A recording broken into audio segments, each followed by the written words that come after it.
A special thank you to each of our subscribers who make this channel possible. Here's today's story. In a shocking revelation from Venezuela, President Nicolás Maduro has branded a group of young Venezuelans as terrorists following their detention during civil unrest after the controversial July presidential election. Over 2,200 individuals were arrested, many of whom were plucked from pharmacies and homes and subjected to severe mistreatment while in custody.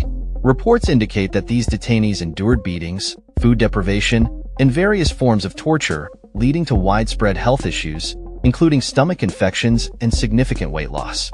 Tragically, 3 detainees lost their lives during this harrowing experience.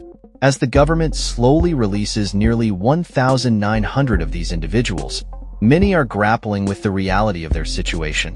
While reunions with family have brought moments of joy, the former detainees quickly realize that they are far from free.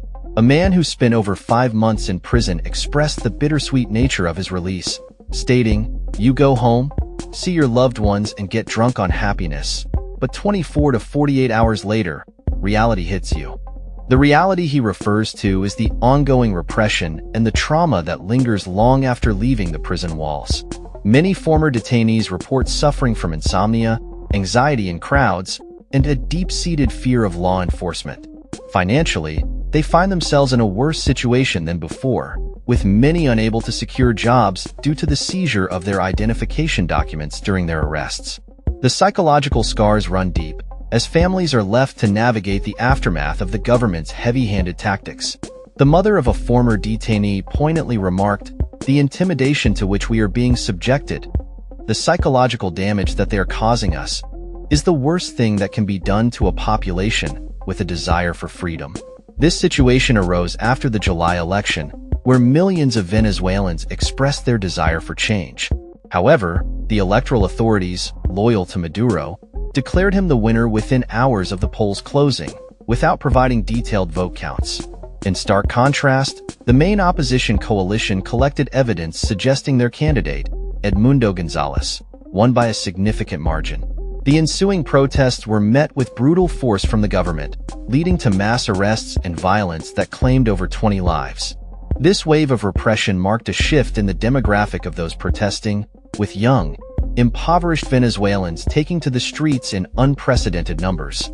According to Oscar Murillo, head of the Venezuelan human rights group Provia, these protesters are the children and grandchildren of those who once supported Hugo Chavez, reflecting a deep disillusionment with the current government. Inside the prisons, conditions were dire, with detainees forced to wear uniforms associated with opposition parties. Many held on to hope that a political change would come soon, banking on Gonzalez's promise to return from exile. However, as reality sets in, former detainees and their families are left grappling with the psychological and financial toll of their experiences. They now pray for health, work, and a new president, but have largely sworn off political participation, fearing further repercussions. They instilled fear in political participation, which does a huge amount of damage to any society that wants progress and development, one former detainee lamented. The situation in Venezuela remains tense, with the government's repressive measures raising serious concerns about human rights and the future of democracy in the nation. That's all for this story. We upload videos every day covering many different subjects, so hit that subscribe button to stay informed. Thanks for watching.